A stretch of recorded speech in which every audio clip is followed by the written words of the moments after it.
রাস পূর্ণিমা উপলক্ষে আমাদের এখানে ১ সপ্তাহ ধরে মেলা হয়। সেদিন চলে গেছিলাম মেলায়। তো একদিনই গিয়েছিলাম মেলায়। তো মেলায় কিছু কেনার আগে না আমার মেলাটাকে পুরো ঘুরে দেখতে ভালো লাগে। কি দোকান বসেছে না বসেছে। তো সবকিছু ঘুরে দেখার পরে একটু ফুচকা খেয়েছিলাম। দেন ফুচকা-টুচকা খেয়ে দেখছিলাম এত সুন্দর, সুন্দর ঠাকুর করেছে। এই ঠাকুরের একটা ডিটেইলস ভিডিও তোমাদের দিয়ে দেবো। যে মানে প্রতিটা ঠাকুর আমি দেখিয়েছি সেখানে। তারপরে এই দোকানগুলোতে ঘুরছিলাম।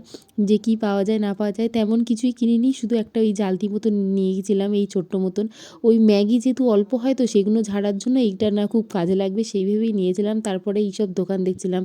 পাঁপড়, তারপর হজমোলা এইসবের দোকান বসেছিল। আর এখানে ওই নেম প্লেট এইসব টাইপের দোকান বসেছিল। ও বলছিল একটা পেনদানি কিনেছি, কোনো দরকার নেই এত টাকা দিয়ে এখান থেকে পেনদানি কেনার। তারপরে দেখছিলাম ওই কী দোকান না বসেছে সেগুলোই ভাবলাম তোমাদের সাথে একটু শেয়ার করি। তো ওই ঘুরছিলাম। আজ ভিডিওটা এই পর্যন্ত। দেখা হচ্ছে নেক্সট ভিডিওতে খুব তাড়াতাড়ি। আজকের মতন টাটা, বাই বাই।